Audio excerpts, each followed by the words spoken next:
All good.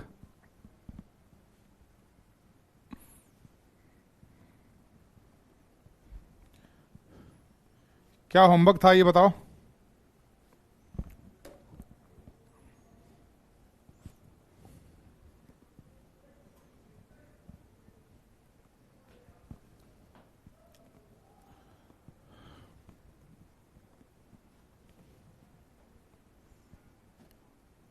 Thank you. क्या homework था?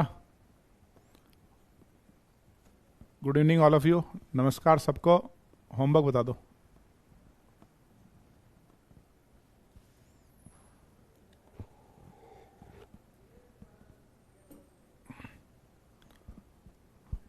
DP number 64 65।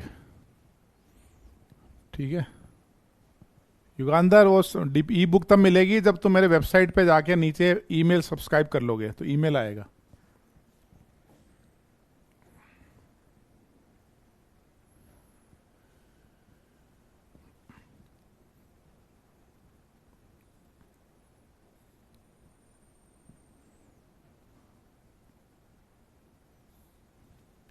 दोनों डीपी ट्राई कर लिया आपने?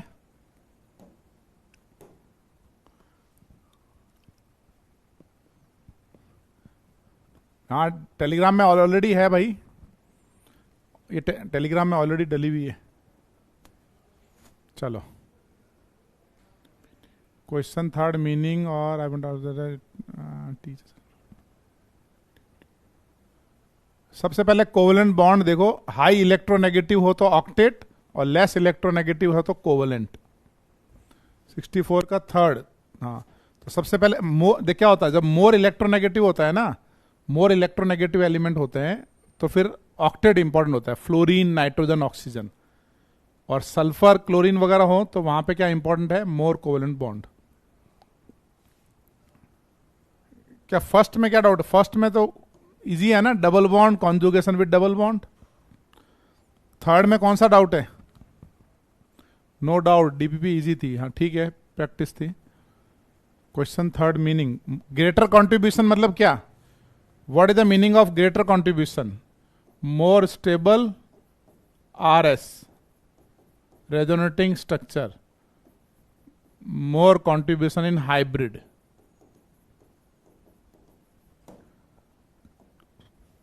जितना स्टेबल आरएस होता है उतना ही कंट्रीब्यूशन ज्यादा होता है हाइब्रिड में।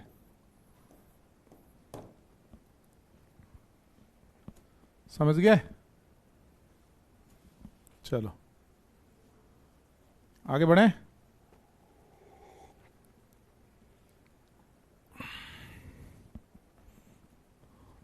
डीपीपी है ना तुम्हारे पास? क्यों जूम इन करें, डीपीपी है तुम्हारे पास ऑलरेडी।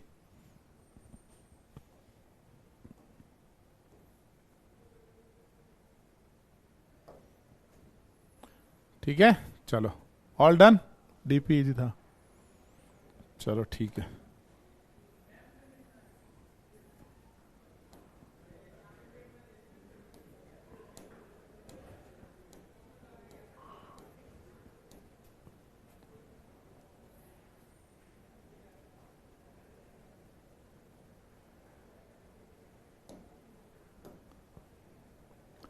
नेक्स्ट लिखो आप,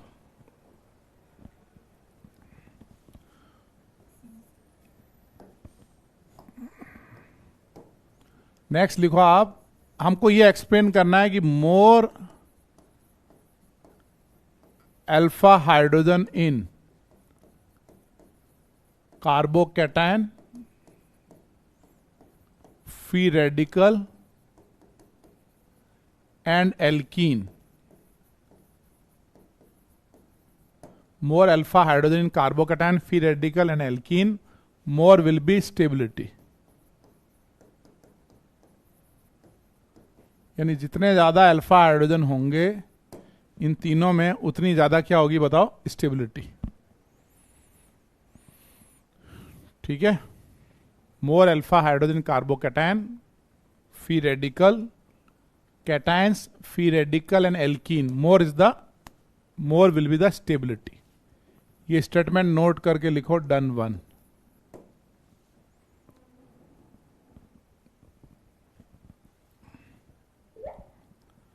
स्टेटमेंट नोट करो, लिखो डन वन। ये हमको एक्सप्लेन करना है अभी। क्या भाई ये सौर्य जूम क्लास वाला एकदम फटाक से डन वन लिख लिया, इतना फास्ट? तुमने नोट किया कि नहीं किया? सॉरी बताओ।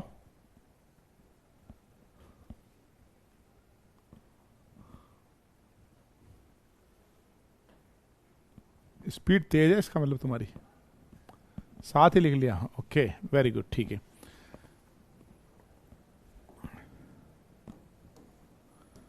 अब मैं आपको कार्बोकैटायंस के बारे में बता रहा हूं कि वाई इन कार्बोकैटायन में Y more alpha more stability, है ना। तो आप ये बताओ, एक हमारे पास ये कार्बोकैटायन है, एक हमारे पास ये कार्बोकैटायन है, तो नंबर ऑफ अल्फा कितने कितने हैं भाई? पहले वाले में ये अल्फा हाइड्रोजन है, इसके अंदर है 3 अल्फा एच, है ना, 3 अल्फा एच है। दूसरा ये alpha alpha alpha, number of alpha H कितने बताओ? 9 अल्फा एच। ये समझ में आ रहा है? ठीक है, ये 3 अल्फा है, 9 अल्फा है। तो अकॉर्डिंग टू हाइपर कॉन्जुगेशन ये वाला ज्यादा स्टेबल है, it is more stable, 9 alpha is more stable. ठीक है, ऐसा क्यों वो मैं आपको एक्सप्लेन करने वाला हूं। पहले हाइपर कॉन्जुगेशन से एक्सप्लेन करूंगा, उसके बाद इसके एग्जांपल्स करेंगे, ठीक है ना। अब देखो इसका फर्स्ट एक्सप्लेनेशन ये है, कार्बोकैटायन जो होता है ना, कैटायंस, इनकी हाइब्रिडाइजेशन क्या होती है? Carbocation are sp2 hybridise. इस कैटायन की हाइब्रिडाइजेशन होती है sp2, है ना। यानी इसके पास होता है एक वेकेंट p ऑर्बिटल।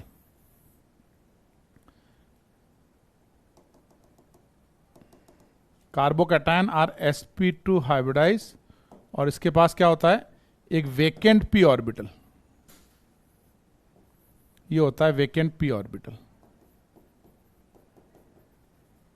अब क्या होगा, ये जो CH बॉन्ड है, अब ध्यान से देखना तुम्हें ना, क्यों होता है वो रीजन बता। Y more alpha more stability, ये जो CH के इलेक्ट्रॉन है, सिग्मा इलेक्ट्रॉन, ये तो है फिल्ड, और ये p ऑर्बिटल कैसा है हमारा? p ऑर्बिटल इज वेकेंट, है ना। तो यहां से जो इफेक्ट होगा ना, वो तो इंडक्टिव हुआ, लेकिन यहां पे क्या होगा? ये फील्ड और वेकेंट ओवरलैप करेंगे। कौन सा ओवरलैपिंग हो रहा है? सिग्मा एंड p ऑर्बिटल का ओवरलैपिंग हो रहा है, फील्ड और वेकेंट ओवरलैपिंग करेंगे। ऐसे समझो कि ये ओवरलैप हुआ तो ये इलेक्ट्रॉन यहां आ गए कैटायन की तरफ, तो इस ऑर्बिटल में चार्ज कौन सा आया? डेल्टा प्लस, यहां डेल्टा प्लस आया, है ना। अब सिग्मा की बात नहीं कर रहे हैं, अब हम कर रहे हैं कि ये इलेक्ट्रॉन यहां गए तो यहां आया डेल्टा प्लस, है ना। तो अब सिमिलरली बताओ कि ऐसे ये सिग्मा इलेक्ट्रॉन है, ये भी ओवरलैप करेगा तो इसके अंदर भी डेल्टा प्लस आएगा, ऐसे ये भी ओवरलैप करेगा, इसके अंदर भी डेल्टा प्लस आएगा। क्योंकि देखो ये वेकेंट ऑर्बिटल है और फिंगर इज CH, तो ये CC बॉन्ड रोटेट कर सकते हैं, तो ये सारे CH है ना, इसको इलेक्ट्रॉन देंगे तो delta plus delta plus delta plus बनेंगे, है ना। तो पॉजिटिव कहां कहां डिस्पर्स्ड हुआ? पॉजिटिव डिस्पर्स हुआ 3 ऑर्बिटल में, इसमें भी हुआ, इसमें भी हुआ, इसमें भी हुआ। यानी इस कार्बोकैटायन का dispersion apart from this carbon 3 orbital में डिस्पर्स्ड हुआ। अब सिमिलरली यहां पे कितने अल्फा है? 9। तो यहां पे क्या होगा? ये जो 9 अल्फा एच है, ये इसको इलेक्ट्रॉन देंगे तो इसमें आएगा डेल्टा प्लस। सपोज करो 1 2 3 कार्बन, तो 3 बार यहां डेल्टा प्लस आया, 3 बार यहां आया, 3 बार यहां आया, यानी ये प्लस 9 ऑर्बिटल में डिस्पर्स्ड हो गया, है ना। और यहां कितने ऑर्बिटल में डिस्पर्स्ड हुआ? यहां पे 3 में हुआ। तो हम क्या बोलते हैं? More alpha more stability. Why more alpha more stability? Because कि जितने ज्यादा अल्फा होंगे उतना वो इलेक्ट्रॉन देगा, उतना डेल्टा प्लस आएगा। तो यहां पे 3 अल्फा है तो 3 में पॉजिटिव चार्ज आ रहा है, यहां पे 9 अल्फा है, 9 में पॉजिटिव चार्ज आएगा। तो समझे आप, मोर डिस्पर्सन ऑफ चार्ज कब होगा? जब मोर अल्फा एच होंगे। ये होता है hyperconjugation. Therefore hyperconjugation is also known as sigma p conjugation. Hyperconjugation को अपन सिग्मा p कॉन्जुगेशन भी बोलते हैं। अब ये समझ में आया why it is known as sigma p conjugation? Because of overlapping between sigma and p orbital. ठीक है, अब इसका सेकेंड एक्सप्लेनेशन बताता हूं मैं आपको। इसका सेकेंड एक्सप्लेनेशन है कि ये हमारे पास कार्बोकैटायन है 1 डिग्री। अब मैंने ना हाइड्रोजन को नंबर कर दिया, 1 हाइड्रोजन, 2 हाइड्रोजन, 3 हाइड्रोजन, है ना।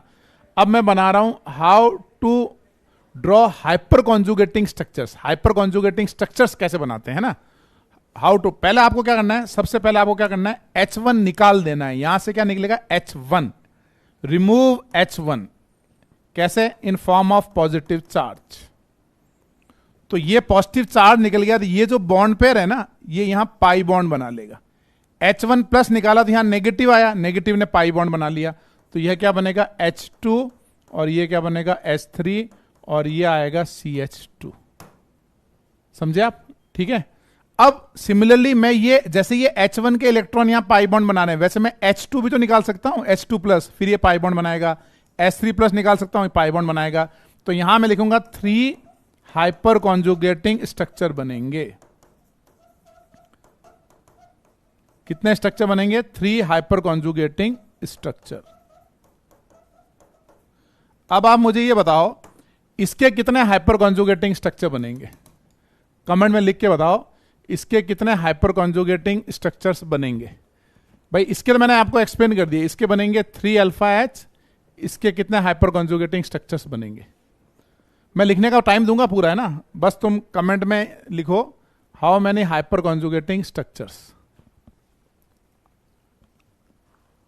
कमेंट में लिखो, जूम वाले भी लिखो और दूसरे भी लिखो, how many hyper conjugating structure. बिल्कुल सही बताया, है ना। तो बहुत सारे लोगों ने 9 लिखा है, बिल्कुल सही है 9।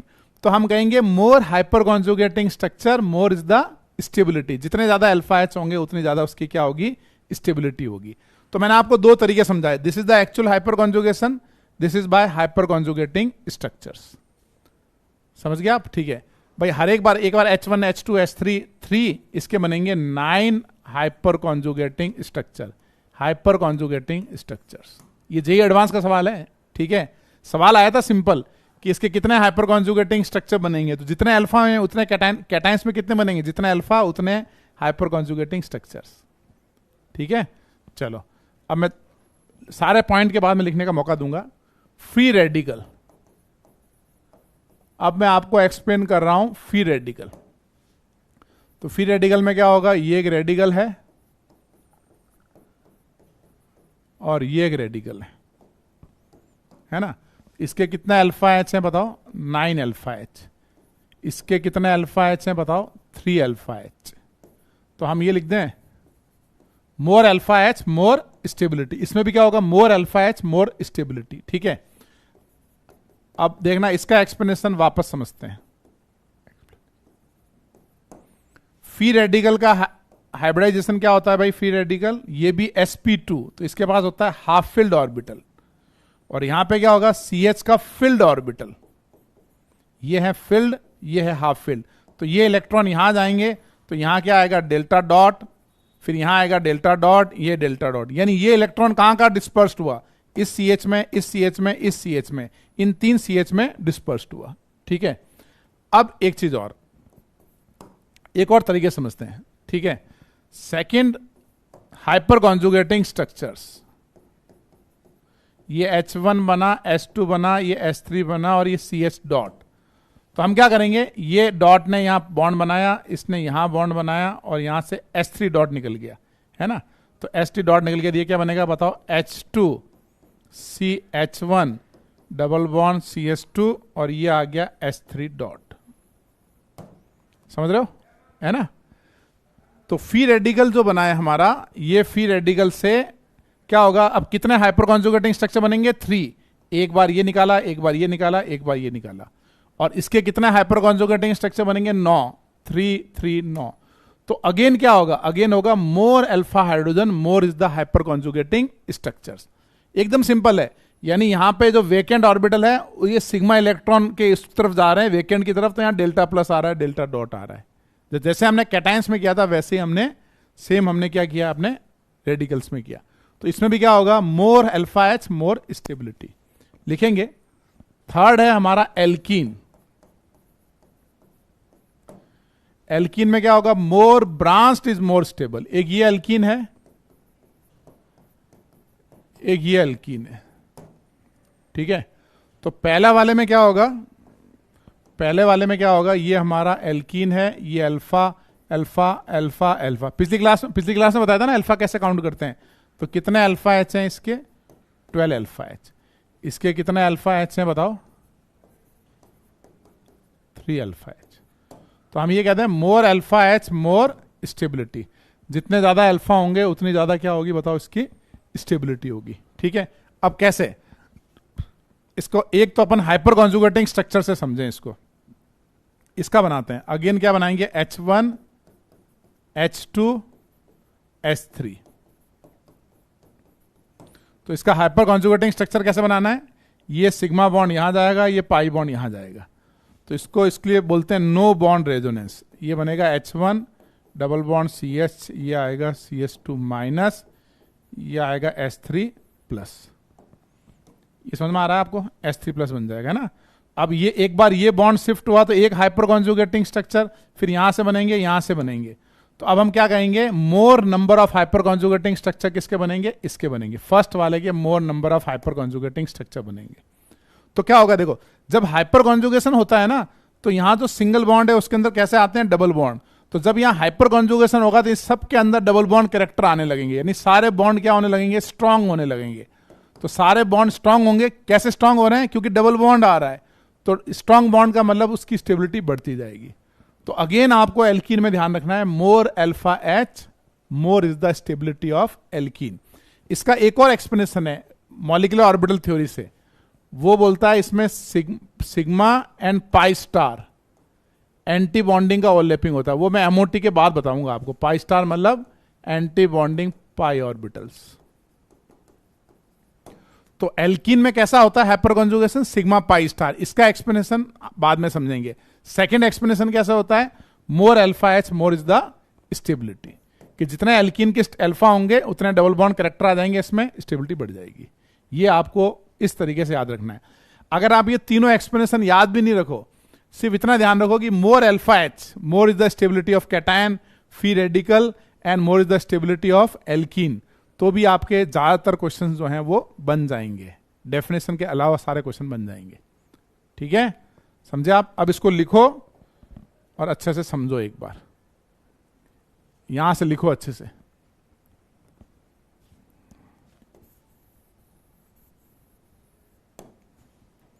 इसको लिखो और समझो। एमओटी आपको केमिकल बॉन्डिंग में पढ़ाते ना, इसका एमओटी से भी एक्सप्लेन होता है सब। तो एक बार याद रखो, पहले लिखो इसको एक बार।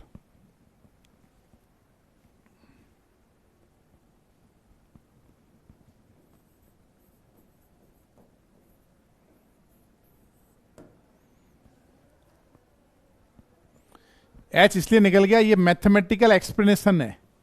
इट इज ए एक्सप्लेनेशन कि व्हाई इट इज स्टेबल, तो उसको एक्सप्लेन किया है। अरे भाई Sandeep Kumar, done done done लिखे जा रहे हो, बाकी लोगों को लिखने दो।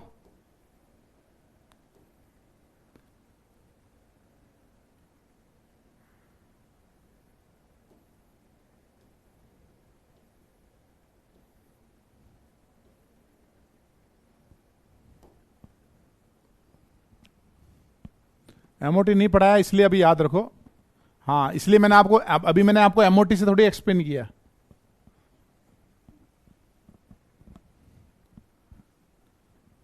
थर्ड एक्सप्लेनेशन मैं अलग से बताऊंगा। हाँ लिख सकते हो, अभी पहले दो लिखो एक बार।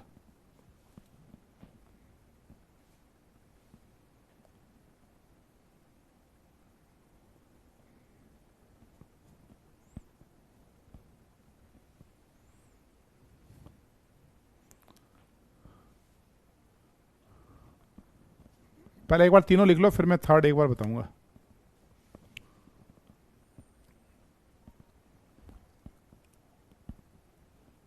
लक्ष्य व्यास का आ गया, डन टू, तन्मय का आ गया, राजेश का आ गया।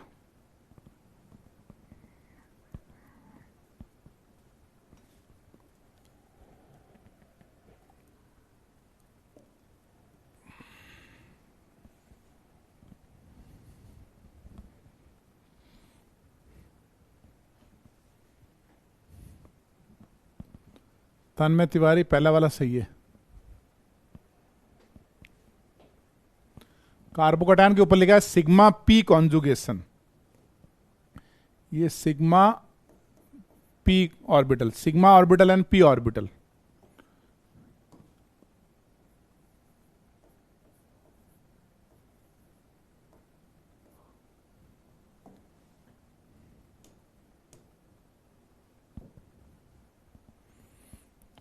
देव भाई, अनन्य, दिशांग, यस, लिख लिया सबने, वेरी गुड. अब सेकंड लिखो, फ्री रेडिकल.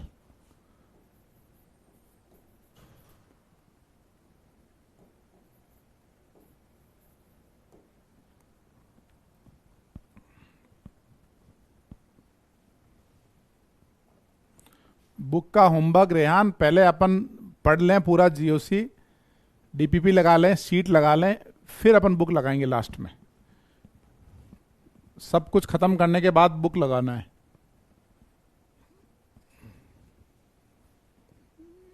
मिक्स्ड क्वेश्चन, ताकि मिक्स्ड कॉन्सेप्ट की प्रैक्टिस होगी. पहले अपन सीख तो लें अच्छे से. कल मेरे से मेंटरशिप प्रोग्राम में एक बच्चा है, मैं नाम नहीं बताऊंगा, जेई मेंटरशिप प्रोग्राम में, कल मेरा उसके साथ जूम कॉल था बच्चों के साथ. तो एक बच्चा मेरे को डाउट पूछता है, और वो डाउट में ऐसा राइटिंग में बेंजीन बनाता है और 7वीं वैलेंसी क्रिएट करता है उसकी, मतलब मैं देख के डर गया. तो मतलब वो है ना, वो बोला सर मेरे माइंड में है सब कुछ. वो बोला everything is in my mind. मुझे इतना मतलब फील हुआ कि मैंने कई सालों बाद ऐसा केस देखा, और वो अपने आप को बहुत मतलब वैसा समझ रहा है ना. तो मतलब फंडामेंटल उसको स्ट्रक्चर ड्रॉ करने में दिक्कत हो रही है. बात समझ रहे हो तुम? तो पहले हमको है ना हर चीज सिस्टमेटिक बनानी है, हर चीज सिस्टमेटिक. ऐसा कुछ नहीं कि भाई हम टफ क्वेश्चन नहीं करते, ये टफ ही हैं सब. अभी आपको मैंने क्या बताया, ये जेई एडवांस का सवाल है. कौन सा? कि इसके कितने हाइपर कॉन्जुगेटिंग स्ट्रक्चर्स हैं. अब बताओ इसमें चैलेंजिंग क्या है? चैलेंजिंग ये है, आप एग्जाम में बनाओगे तो एकदम से लगेगा मैं H प्लस निकालूं, यहां एक नेगेटिव बनाऊंगा, एक बन गया, फिर पाई बॉन्ड बनाऊंगा, 2 बन गए. अगर आपने इस तरीके से सोचा तो इसके स्ट्रक्चर डबल हो जाएंगे. ये क्वेश्चन, यही क्वेश्चन चैलेंजिंग हो जाएगा. समझे तुम? इसलिए पहले मतलब कॉन्सेप्ट को बढ़िया से सीखना है ना, स्टेप बाय स्टेप. नहीं तो साल भर बाद पता चला हम स्ट्रक्चर ही नहीं बना पा रहे हैं.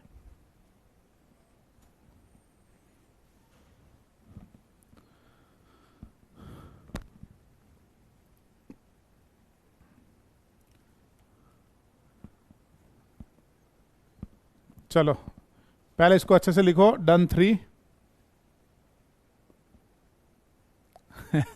सही बात है दिशा. और मेरे को बता रहा है यूट्यूब में उसने ये कान, उसने ये कान. अरे मैंने कहा यूट्यूब पे तो कोई 10 चीजें होती है, उससे क्या होता है.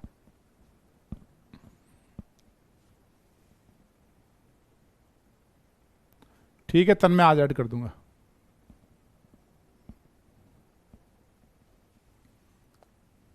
लेक्चर वेक्चर राइस मेरे को पता नहीं है, नोटबुक में देखो. डन 3. आईआईटी मद्रास में क्या चाहिए वो छोड़ दो, अभी तो यहां पे क्या चाहिए वो देखो.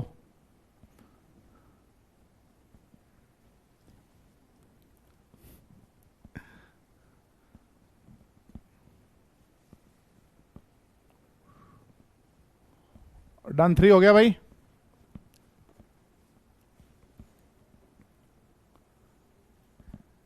अब ये एल्कीन वाला बनाओ. It is to be learn sigma pi star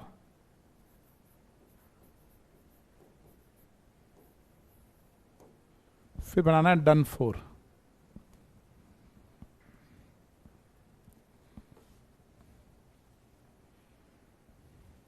hyper, जैसे रेजोनेटिंग स्ट्रक्चर मतलब क्या, अगर अल्फा एच कुछ बना रहा है तो then it is known as hyper conjugating structure. तुम जेई एडवांस को ऐसे समझ सकते हो कि चैट जीपीटी उसको सॉल्व नहीं कर पाता है, और वो पेपर हमको क्रैक करना है. यानी चैट जीपीटी के पास हजारों बुक्स का नॉलेज है, सब कुछ है. इस मीन्स हमें स्ट्रांग बनना है.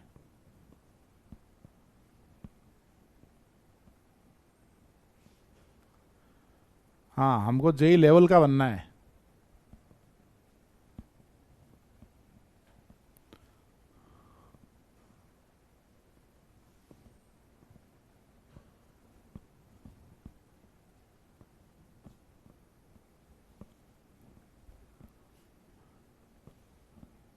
अच्छा, ऊपर हाइड और लर्न, लर्न लिखा है, लर्न.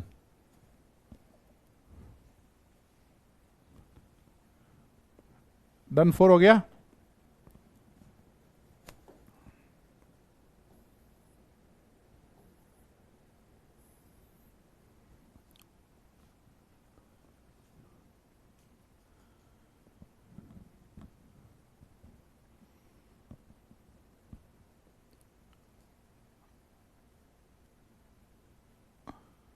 हाँ मैं आज डाल लूंगा आदित्य, ठीक है।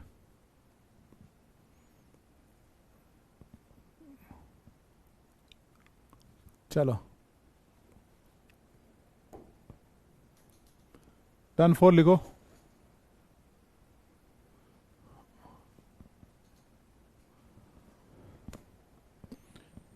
अब देखो एक इंपॉर्टेंट एग्जांपल है, एक एक्सप्लेन किया था बेकर नेथन इफेक्ट।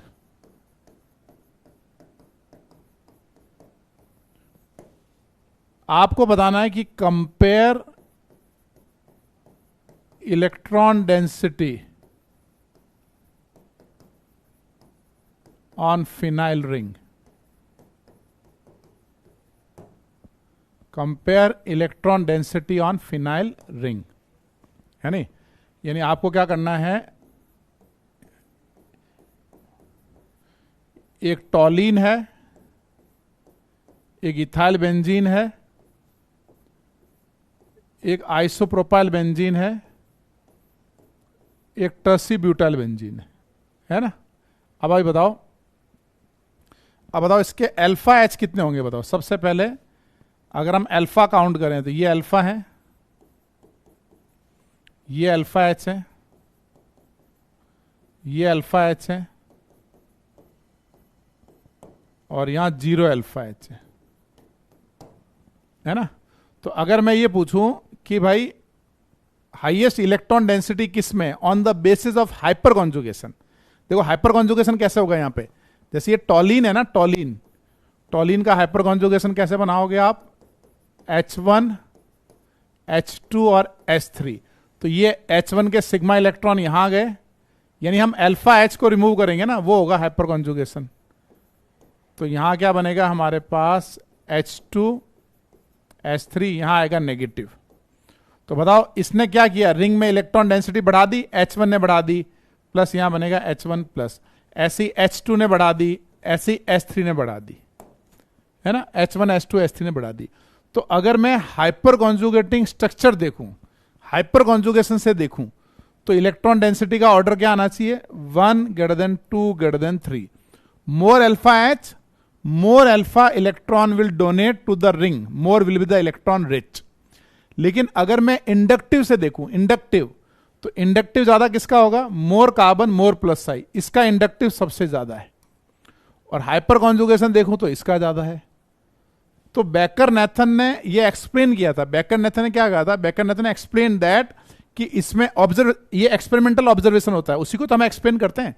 तो बेकर नेथन ने कहा था कि ये सबसे इलेक्ट्रॉन रिच है, और उसने ये एक्सप्लेन किया था कि hyperconjugation dominate inductive effect, H dominate I. हमको कैसे पता चला एच डोमिनेट आई, हमको पता चला इस एग्जाम्पल से कि इस पे इलेक्ट्रॉन डेंसिटी ज्यादा है। अगर हमको पता होता कि इस पे इलेक्ट्रॉन डेंसिटी ज्यादा है, it is the electron rich, यानी अमीर है इलेक्ट्रॉन, नेगेटिव चार्ज ज्यादा है, तो हम बोलते हैं inductive is greater than H, लेकिन ज्यादा ये है। तो इससे प्रूव हो गया कि पहले हमको हमेशा हाइपर कॉन्जुगेशन चेक करना है, फिर हमको इंडक्टिव इफेक्ट चेक करना है। समझ गए आप? और रेजोनेंस सबसे पहले आएगा, क्योंकि रेजोनेंस में क्या होता है, पूरे इलेक्ट्रॉन का ट्रांसफर होता है। तो जब भी मैं बोलूंगा स्टेबिलिटी देखो, इलेक्ट्रॉन डेंसिटी देखो, तो आपका सीक्वेंस क्या होना चाहिए, आपका सीक्वेंस होगा RHI। पहले आप देखोगे रेजोनेंस हो रहा है कि नहीं हो रहा है, फिर आप देखोगे हाइपर कॉन्जुगेशन, फिर आप देखोगे inductive. Resonance, hyper conjugation and inductive, ये बहुत इंपॉर्टेंट कंक्लूजन है ना? इससे बहुत सारी चीजें इजी हो जाएगी। तो इसको लिखो जरा। तो बेकर नेथन ने क्या समझाया, H dominate I, according to Baker Nathan H dominate I।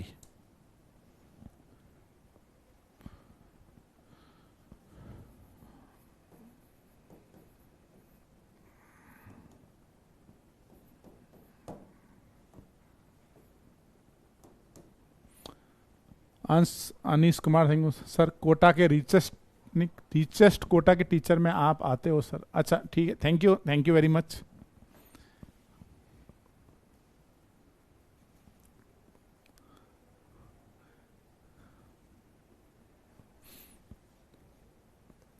इसको बनाओ अच्छे से। समझे आप मैंने क्या समझाया? मैंने ये समझाया कि hyperconjugation dominate inductive effect, और उसके पहले क्या चेक करना है? पहले चेक करना है रेजोनेंस।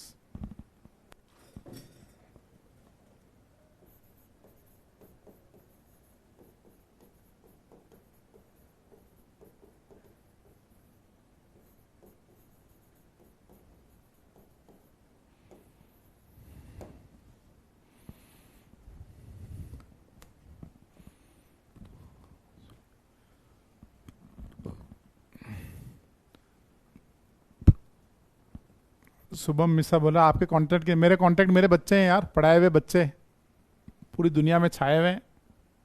कल को तुम भी छा जाओगे, तुम मेरे कांटेक्ट बन जाओगे, और भगवान ना करे तुम्हारी कभी जरूरत मुझे पड़े और तुम्हें कभी जरूरत मेरी पड़े। सब्सक्राइब किया तो मिलेगी भाई, तुम इतनी मेहनत यहां सब्सक्राइब में लिख रहे हो राजेश।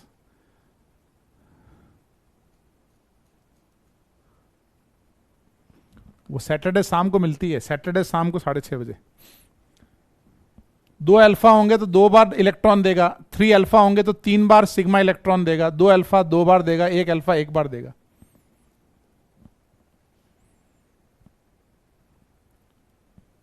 डन 5 आ गया है। संदीप, सीमा, इरफान,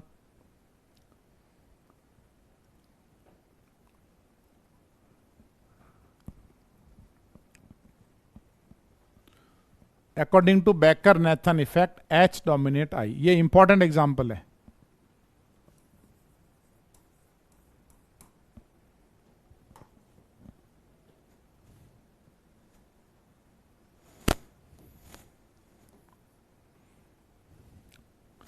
लिख लिया सबने? आगे बढ़े। Thank you. शुभम काम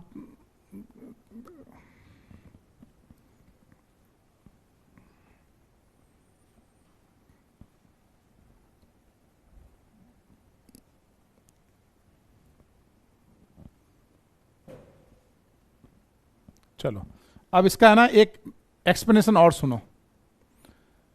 कार्बोकैटायन का एक्सप्लेनेशन है ना, आप चाहो तो लिख लेना और नहीं तो कोई बात नहीं। कार्बोकैटायंस, कैटायंस में हमने क्या पढ़ा था? ठीक है, कैटायंस में हमने क्या पढ़ा था? Sigma and P conjugation.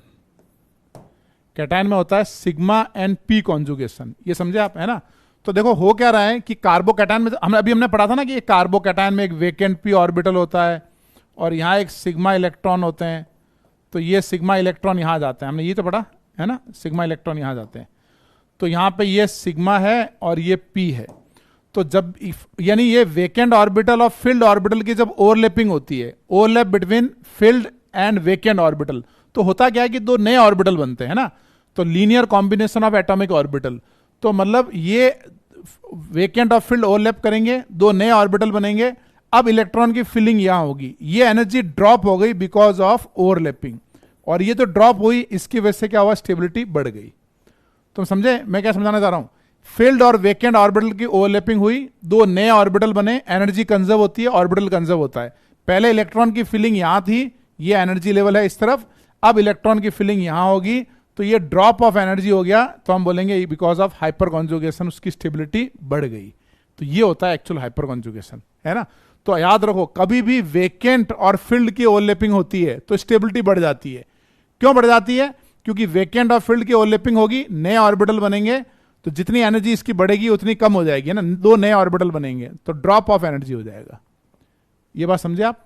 ठीक है, चलो इसको आप नोट कर लो एक बार। When vacant and filled orbital will overlap, stability will increase. Overlap होने चाहिए। अच्छा एक और चीज बोल सकते हो, कार्बन आयन में हाइपर कॉन्जुगेशन नहीं होता है। Why? No hyperconjugation in carbanion. ये समझ में आ रहा है कि why no hyperconjugation in carbon ion?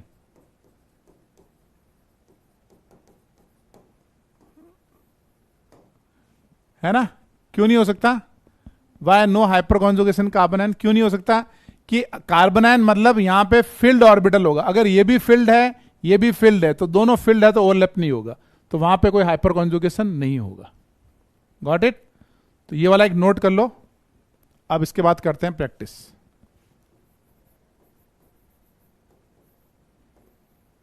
इसलिए समझा, अब अगर यहां पे फ्री रेडिकल होता तो 2 इलेक्ट्रॉन की एनर्जी ड्रॉप होती, एक की बढ़ती, तो नेट स्टेबिलिटी बढ़ जाएगी। वेकेंट है तो 2 की एनर्जी ड्रॉप होगी। अगर ये फील्ड है तो वहां हाइपर कॉन्जुगेशन नहीं होगा, जैसा ये, इसमें कोई हाइपर कॉन्जुगेशन नहीं होता है। ऑलरेडी हैज इलेक्ट्रॉन, हाँ सौहार्द शर्मा बिल्कुल सही है। Kushwaha, no vacant orbital. Sanjog Veer Singh, हाँ वेकेंट ऑर्बिटल नहीं है। Very good very good. इसको लिख के लिखो, डन 6।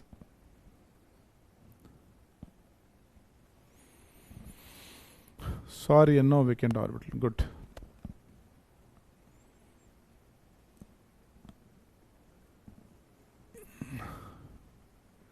टेस्ट का मेरे को पता नहीं है, टेस्ट वेस्ट का वहां पूछो यार।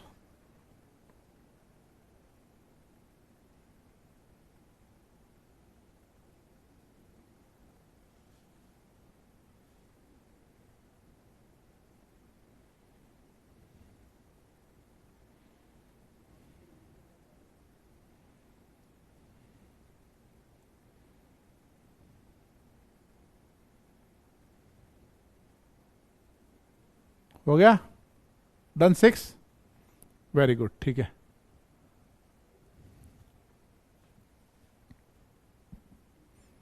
चलो अब करेंगे एग्जाम्पल्स। तो ब्रेक लेने का टाइम आ गया आपके आईज को, आंखों को 10 सेकंड 30 सेकंड का ब्रेक।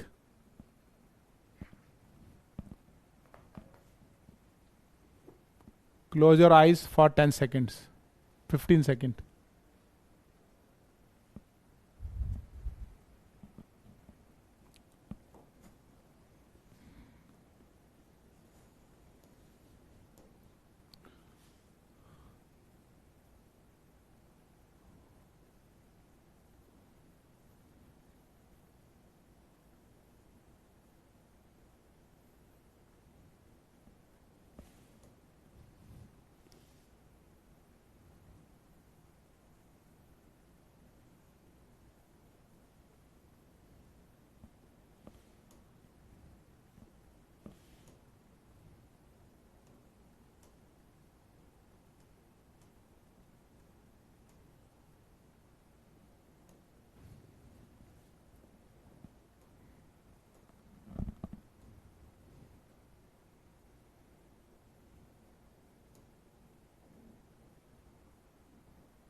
चलो अब बनाओ।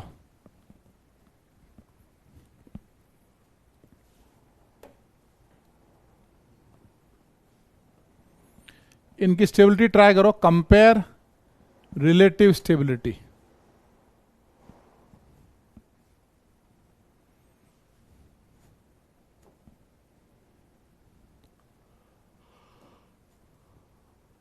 इनमें कौन ज्यादा स्टेबल है वो आपको बताना है।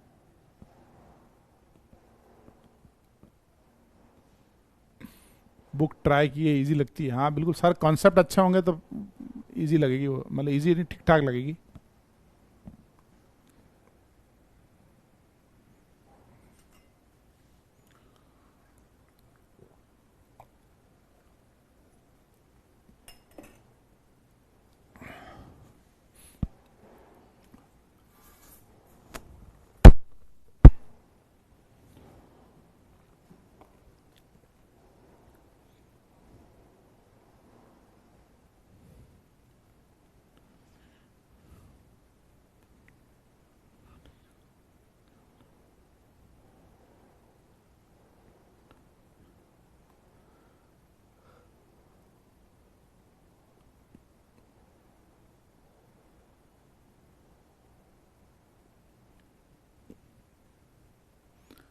शिवांश, रेहान, अनय, आदित्य, आदित्य, अनय,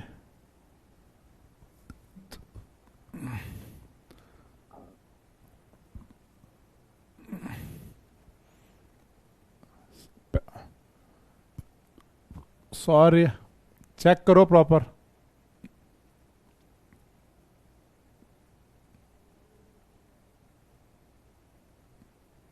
कृष्णा, ओम, ध्रुव। हाँ, क्या आंसर होगा बताओ?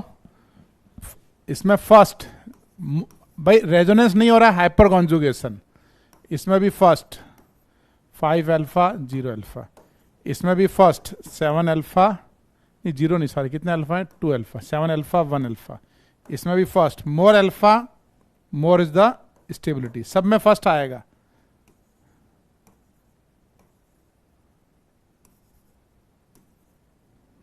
करेक्ट है भाई?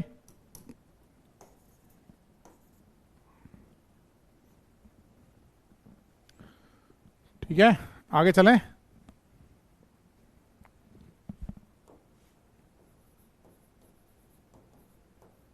डन 6। मोर, इसमें किसी में रेजोनेंस नहीं हो रहा है तो हम क्या देखेंगे? रेजोनेंस नहीं हो रहा तो हम क्या देंगे? हाइपर कॉन्जुगेशन, मोर अल्फा एच मोर स्टेबिलिटी।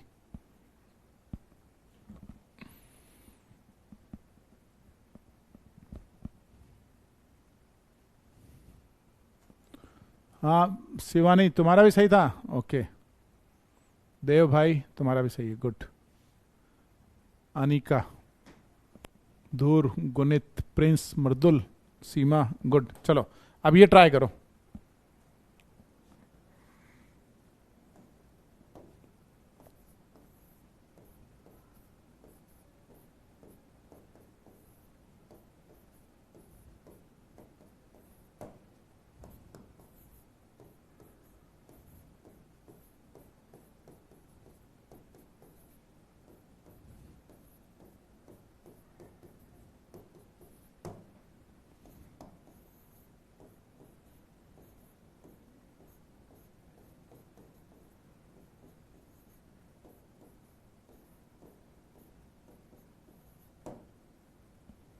इनको ट्राई करो। पहले हमने क्या पढ़ा है Arush? Hyperconjugation dominate inductive, तो पहले हाइपर कॉन्जुगेशन चेक करो।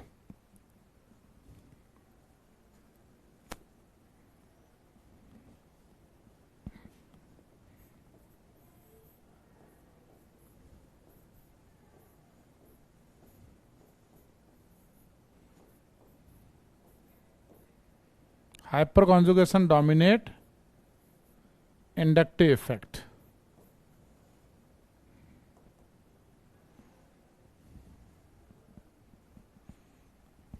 ऑल करेक्ट, ग्रीस, good.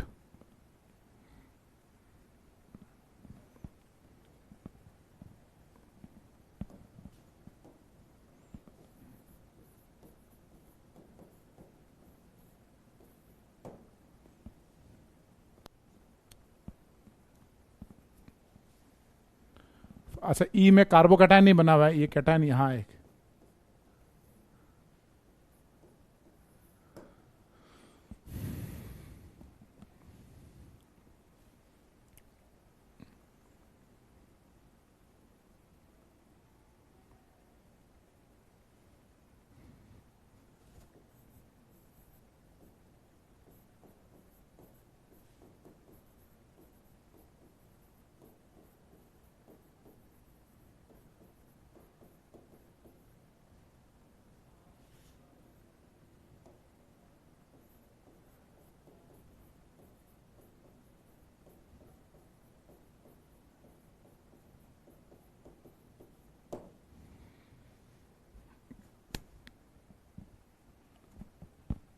Hyper conjugation dominate inductive, hyper same हो जाए तो इंडक्टिव करना है। सबसे पहले चेक करना है रेजोनेंस, RHI। मर्दुल का आंसर आ चुका है 1A2। मर्दुल ऐसा समझ नहीं आ रहा, 1EFGH लिखो ना यार, ये रेहाने से लिखा E1G F1G1 H2 I2 J1। K2।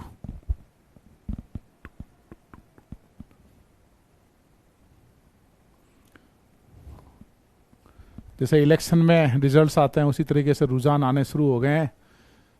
माहौल 1 की तरफ ज़्यादा है या 2 की तरफ? 1 की तरफ ज़्यादा लग रहा है माहौल।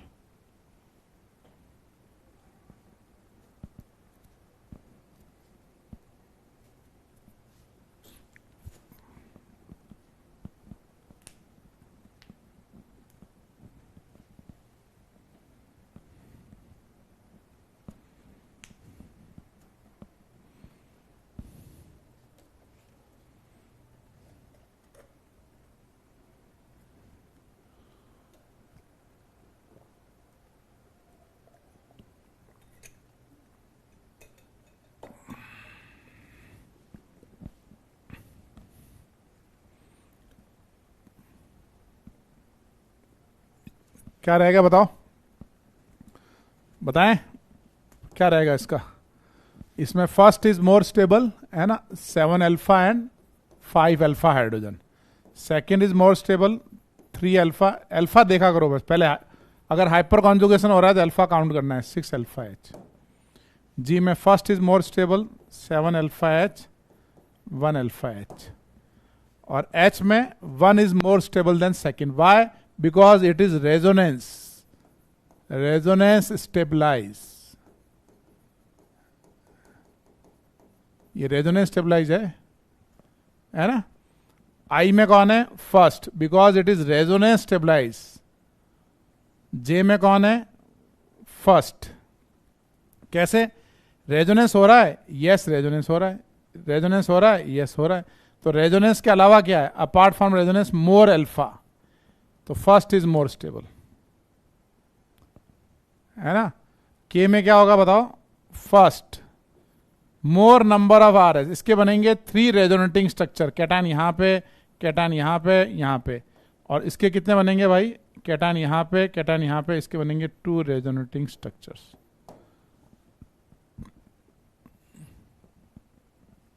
हाँ, resonance then H, R H I. अच्छा, एल का क्या होगा? What is tertiary butyl carbocation?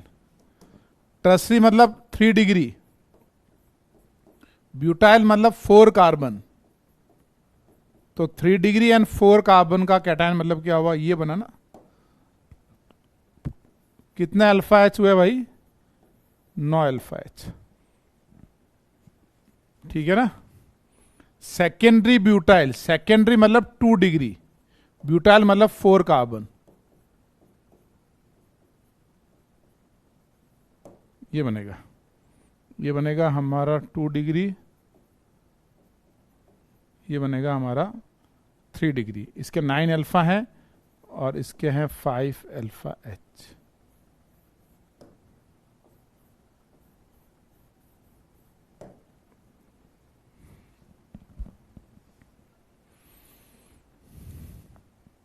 Bond ज्यादा का कॉन्सेप्ट नहीं लगेगा। बॉन्ड ज्यादा का कॉन्सेप्ट कब लगता है? Only for resonating structures. ये रेजोनेटिंग स्ट्रक्चर्स नहीं है। More covalent bond, more stability, that concept is applicable for resonating structures. एक ही मॉलिक्यूल के रेजोनेटिंग स्ट्रक्चर बन रहे हो तब लगता है वो। ये डिफरेंट मॉलिक्यूल है, समझ गए? उसको नहीं लगाना यहां पे।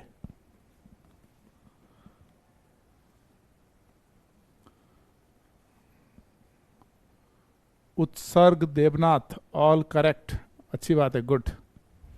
जसमीत सिंह, हेलो, लेट आयो जसमीत। डन 7 लिखो।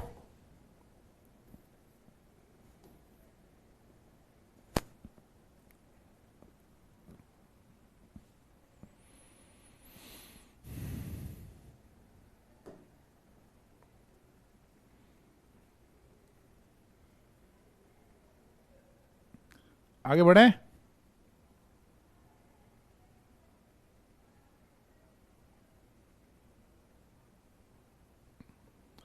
धनश्री राइट आया, गुड। Akshat good night. अरे अक्षत गुड नाइट, अभी तो क्लास चल रही है, अभी कैसे गुड नाइट होगा यार? चलो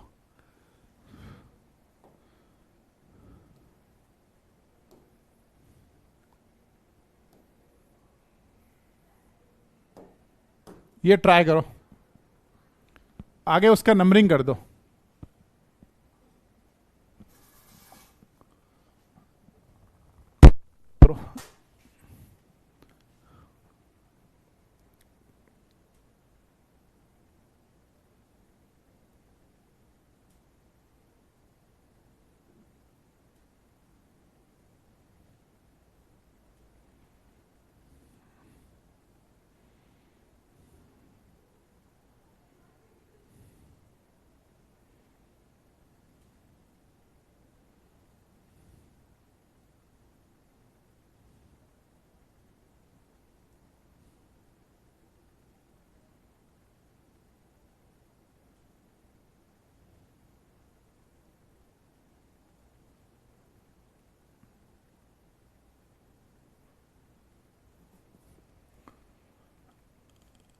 कोई बात नहीं अक्सर,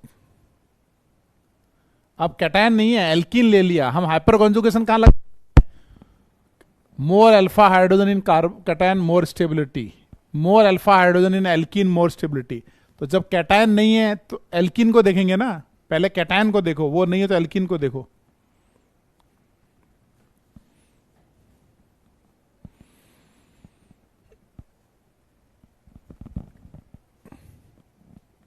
आप कब से पढ़ा रहे हो? आज की बात कर रहे हो या जीवन की बात कर रहे हो अक्षत? 2001 से पढ़ा रहा हूं वैसे मैं, since last 24 years with God grace, 24 year और पढ़ाने का इरादा है।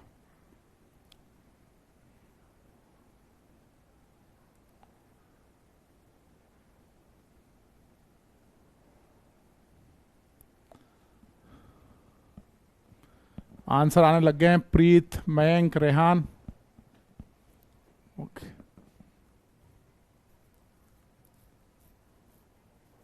ऑनलाइन में भी बच्चे पढ़ते हैं? हाँ हाँ मैं बताऊंगा।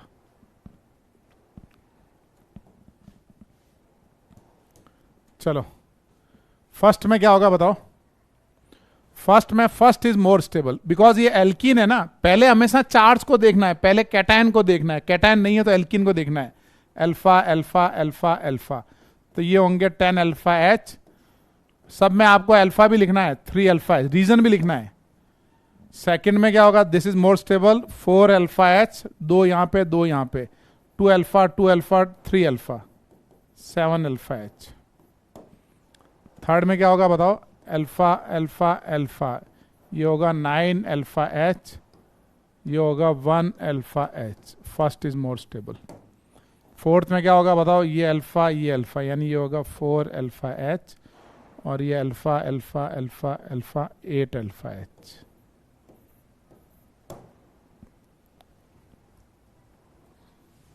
सही लिखा ना? 8 4 9 1। Okay, done. चलो आगे बढ़े। डन, 8 लिखो।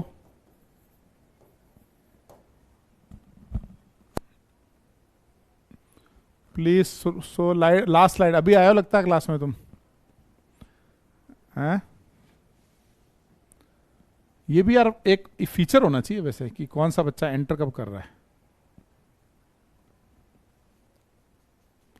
Okay good. एक मेरा वो चलता है स्टार फैकल्टी प्रोग्राम, है ना? 2 प्रोग्राम चलते हैं मेरे, star faculty programme, star knowledge sharing programme, है ना? उसमें मैं बहुत सारे इंडिया के जो टीचर्स हैं हम लोग आपस में मिलकर उनको हम नॉलेज शेयर करते हैं, या मैं ट्रेनिंग देता हूँ बेसिकली। तो उसमें मेरे पास अभी एट प्रेजेंट 280 टीचर्स हैं जो ट्रेनिंग ले रहे हैं, है ना? 280 टीचर्स। तो इस बार मैंने उसका एक वर्कशॉप भी करता हूँ, है ना? तो एक वर्कशॉप भी करता हूँ। तो अभी एक वर्कशॉप करवाई थी मैंने, तो उसमें 40 करीब टीचर आए थे ऑल इंडिया से। जब उनको सर्टिफिकेट देता हूँ ना तो कोटा बुलाता हूँ, वर्कशॉप करता हूँ। तो उसमें एक टीचर ने बहुत इंटरेस्टिंग बात कही। उसने कहा, वो शायद वहाँ पढ़ाते हैं पंजाब में कहीं, है ना? तो उन्होंने कहा सर पहले जब मैं पढ़ाता था ना ऑर्गेनिक केमिस्ट्री, तो पहले 2 बेंच ही समझ पाती थी, फर्स्ट और सेकेंड। अब मैं ऑर्गेनिक केमिस्ट्री पढ़ाता हूँ तो लास्ट बेंच जो है उसको भी समझ में आता है पूरा, है ना? तो मैंने ये उनको बोला कि सर टीचिंग में एक कॉन्सेप्ट होता है ना? आपके कॉन्सेप्ट यहां क्लियर होने चाहिए। If your concept is clear here then your concept will be clear here. यानी अगर दिमाग में कॉन्सेप्ट क्लियर है तो आपके वर्ड में भी कॉन्सेप्ट क्लियरिटी होती है. ठीक है. दूसरा, एक फेमस जैन मुनि है, उन्होंने एक बात कही थी, है ना, कि बड़ी बड़ी चीजों को ना छोटा करना है, छोटी चीज को बड़ा नहीं करना है ना. यानी जलेबी नहीं बनानी है, जलेबी सीधी बात करनी है, सीधी बात, है ना, डायरेक्ट, कि ये टू द पॉइंट, ये स्ट्रेट फॉरवर्ड है. आप गोल गोल गोल गोल गोल घुमा के अगर उसमें वैसा करोगे ना तो समझ में नहीं आएगा. तो शायद मेरी टीचिंग का मतलब विद गॉड ग्रेस ये रीजन है कि मैं चीजों को सीधे तरीके से सोचता हूं. मैं सोचता हूं यार इसका नेट कंक्लूजन क्या है, कहना क्या चाहता है वो. ऐसे आप पढ़ा करो, है ना. जब आप पढ़ते हो ना, जो आपको टॉपिक टफ लगता है, जैसे फिजिक्स मैथ्स या चैलेंजिंग लग रहा है, तो पढ़ाई करने का एक तरीका होता है ना. आप समझो उसको कि यार कहना क्या चाहते हो. अगर मैं इस पूरे कॉन्सेप्ट को अगर मैं 2 लाइन में समझाऊं तो एक्चुअल में 2 लाइन में क्या है वो, है ना. तो जब आप उसको समझ जाओगे ना तो आपको एकदम शानदार मजा आएगा उसका, है ना. तो आपको अरे यार अच्छा ये कहना चाह रहा है ना. ऐसा होता है ना भाई, Newton's first law of motion क्या कहना चाह रहा है, तो आप नेट उसका, लेकिन वो जो कॉन्सेप्ट समझोगे वो क्लियरिटी के साथ समझना है कि यार एग्जैक्टली यार ये चीज कहना चाह रहा है वो, इस चैप्टर में ये चीज हो रही है. तो वो तुमने पकड़ लिया ना एक बार, तो फिर देखना वो चैप्टर इजी होने लगता है. बात समझे आप. चलो बस कीप ऑन डूइंग, सब अच्छा हो जाएगा. ये बनाओ.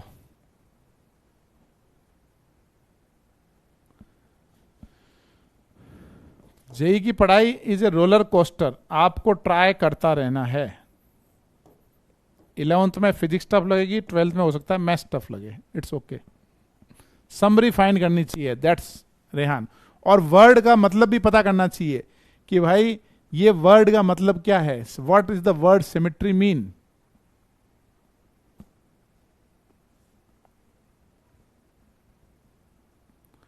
करेंगे शुभम. हाँ, दिशांग का मस्त डायलॉग है. दिशांग बोल रहा है कि इंजीनियर बनना है ना, वकील नहीं. दिशांग, इरफान उस पर देख लेना ms1.com पे जाके.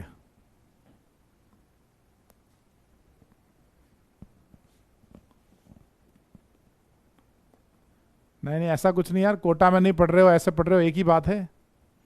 उल्टा तुम्हारे बैच में मैं एफर्ट ज़्यादा लगाता हूँ, क्योंकि मुझे पता नहीं चलता ना बच्चे एग्जैक्टली क्या कर रहे हैं, इसलिए मैं ज़्यादा एफर्ट ला के पढ़ाता हूँ, ज़्यादा एग्जाम्पल्स कराता हूँ.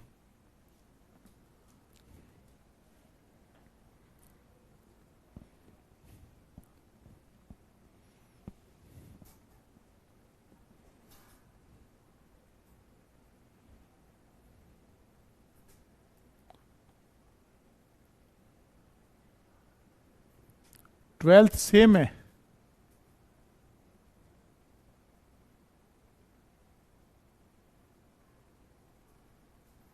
सेम नहीं है, अलग अलग है सब.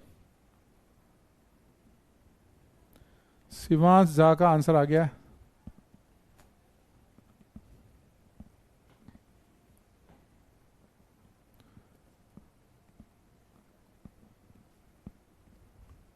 अरे नहीं Akshat, you are good, you are brilliant, ऐसा नहीं बोलना है ना.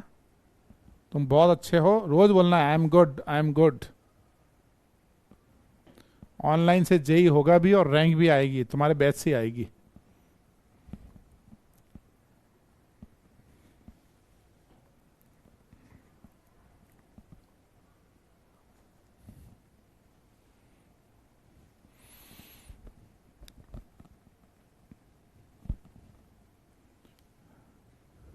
डिग्री नहीं, पहले अल्फा देखो.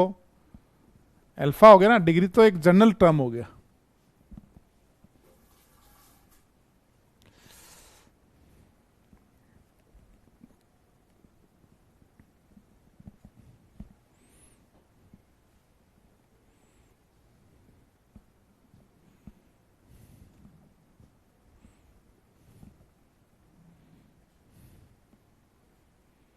चलो क्या रहेगा बताओ भाई. एल्कीन की स्टेबिलिटी देखेंगे ना, तो हम देखेंगे 1 अल्फा, और यहां हम कितने अल्फा देखेंगे, 7 alpha. This is more stable, है ना. इसमें अपन बोल सकते हैं first is more stable, more alpha H, more stability in free radical, है ना. ये 2 2 and 3 alpha H, 1 alpha H.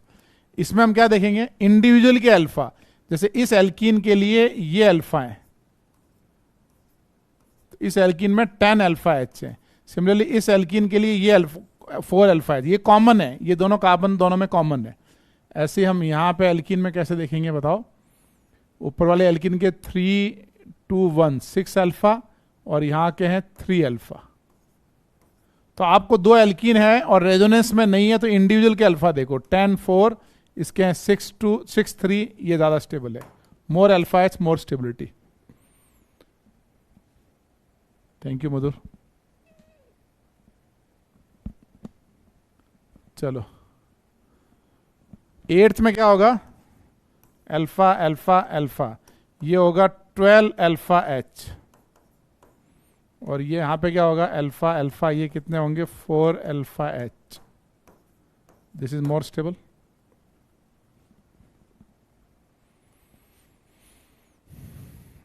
आगे बढ़े, ऑल करेक्ट, लिखो डन 9।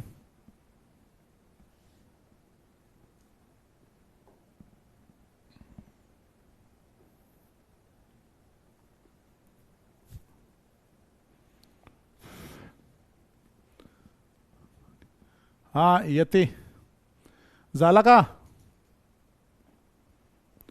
टोटल कर दो, उसका टोटल कर दो, इंडिविजुअल नहीं टोटल कर लो उसका।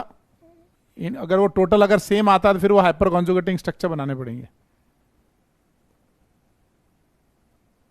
4 नहीं 5, 5 क्या है, 4 ही तो है यार, ये 3 और 1 4, ठीक है। चलो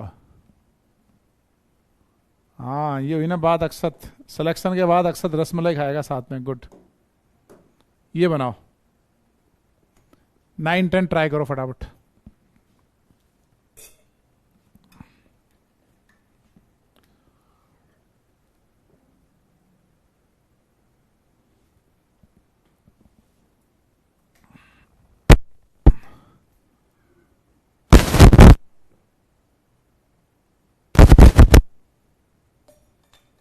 thank you Prince, world best organic teacher, इतना बड़ा ओहदा दे दिया, thank you.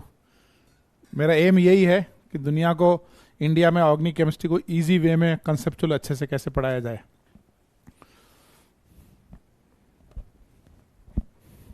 For JEE and NEET.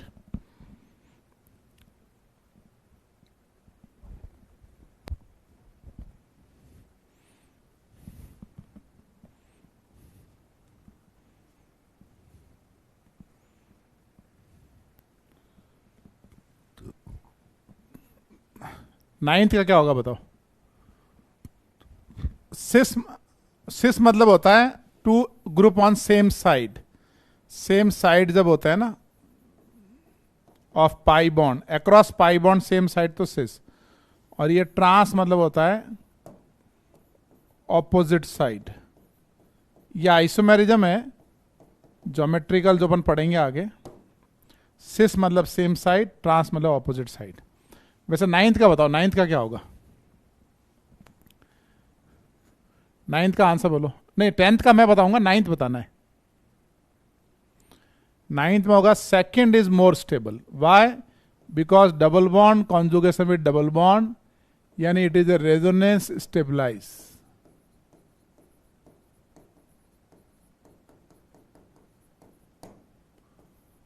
Resonance stabilise है तो ये ज्यादा स्टेबल होगा।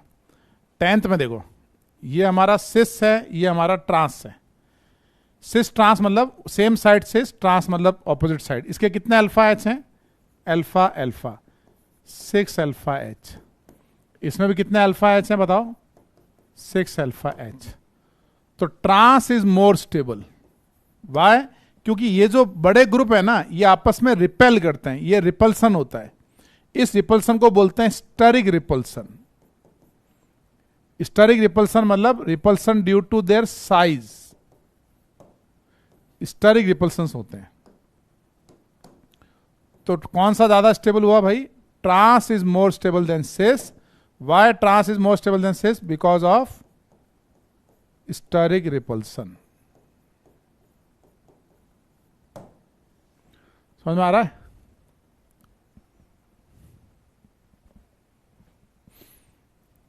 इसको लिख लो आप, ऐसे लिखो आप, trans alkene is more stable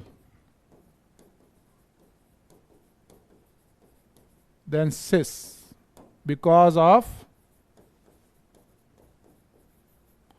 because of less steric repulsion.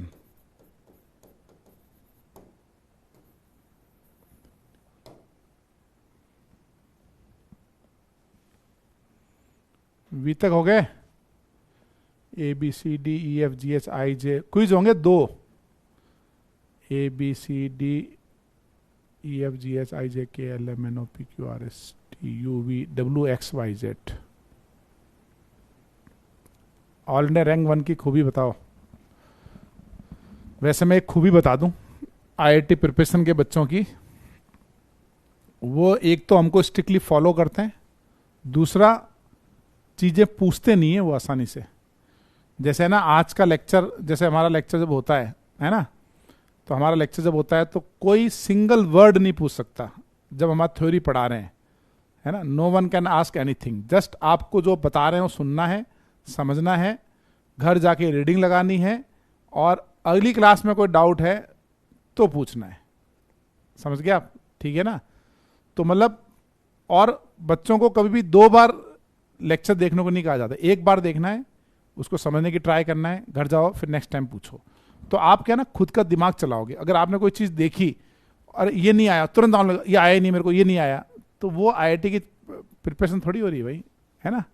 तो IIT की प्रिपरेशन क्या है कि आपको डेवलप कर रहे हैं हम, है ना, आपको डेवलप कर रहे हैं, बिल्ड कर रहे हैं आपको। तो आपको बिल्ड कैसे करेंगे? आप सोचोगे, ट्राई करोगे, कोशिश करोगे।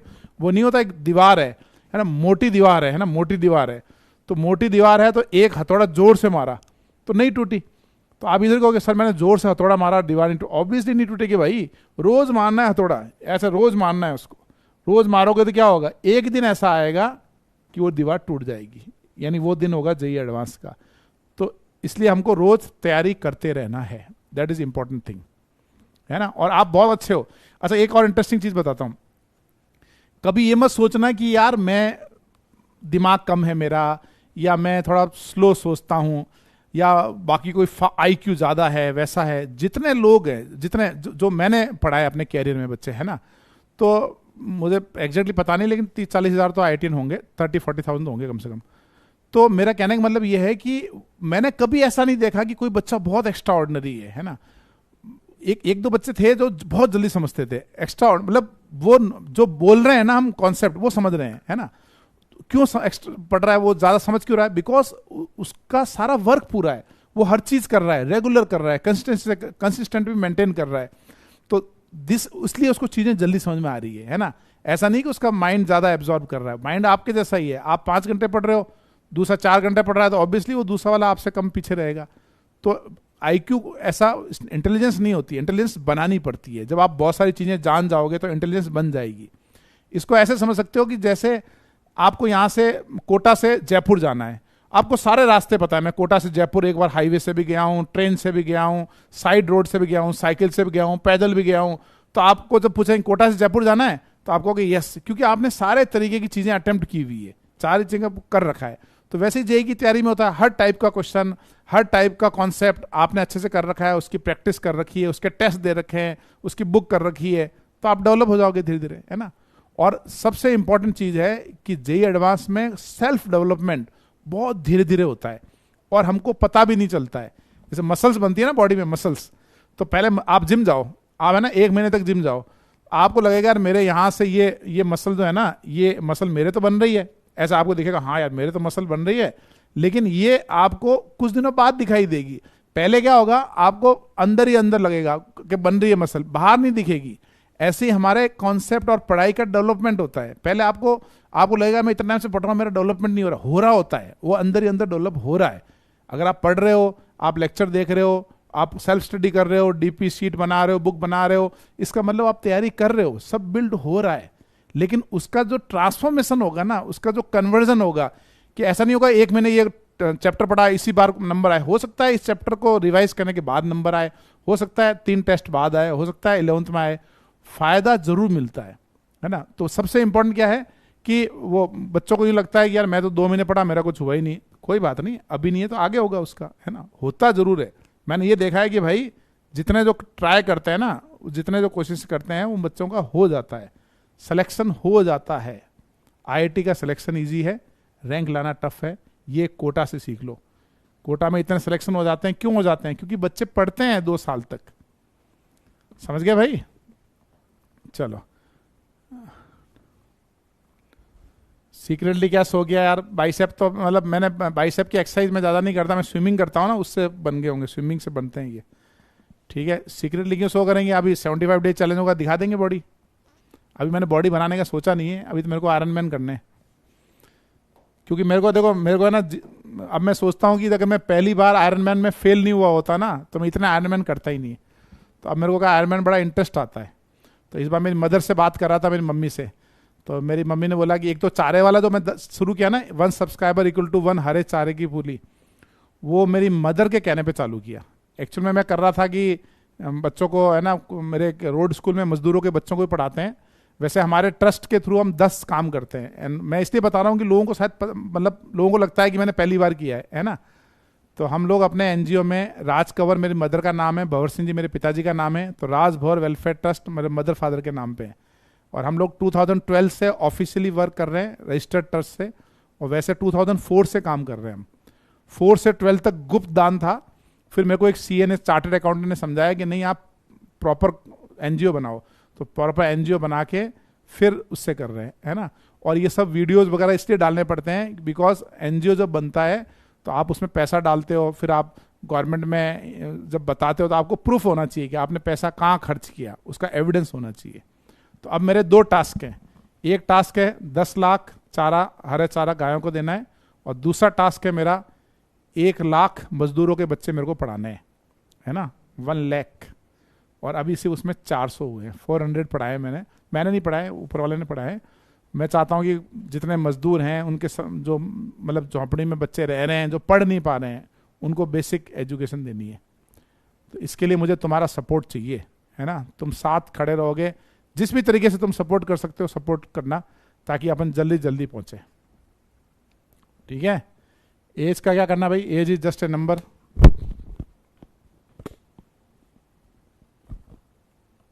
एज मेरी वैसे 47 है, 48 है, 48। चलो ये बताओ, होमवर्क करके लाओगे?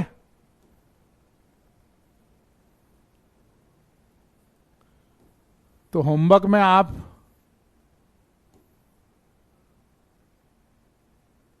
कहां तक करोगे भाई? डीपीपी दे दूं आपको?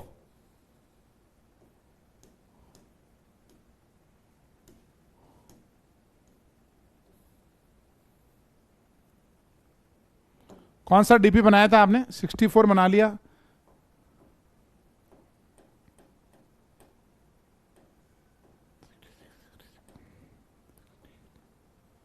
आप ये बनाओ 66, 67, 68, ये 3 डीपी बनानी है आपको। ठीक है। स्टेरिक क्राउडिंग स्टेरिक रिपल्सन एक ही है। ठीक है, ओके। चलो, क्विज के लिए तैयार? Ready for quiz? 2 क्विज होंगे आज। आज होंगे 2 क्विज। कितने क्विज होंगे? हाँ, डीपी का सॉल्यूशन यूट्यूब के अंदर है। यूट्यूब के अंदर इसके ना, यूट्यूब में एक जीओसी होगी प्लेलिस्ट, उसके अंदर है। Okay, ready for quiz? Start करें? Thank you Prince. चलो, I give you all support possible. Thank you Prince, thank you very much.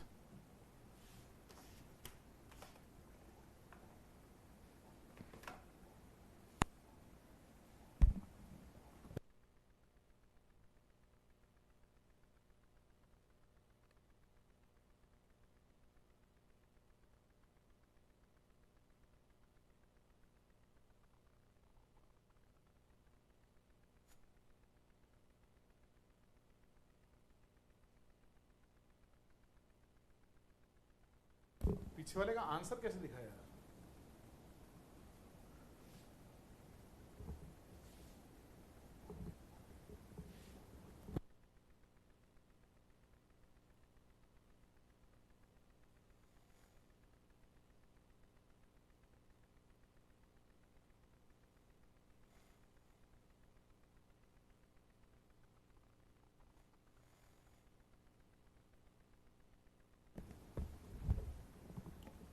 तुमको समझ में आ रहा है आंसर कैसे दिखा रहे हैं? आंसर एक बार लिख लेना, मैं बता दूंगा वापस रीशूट पे ना।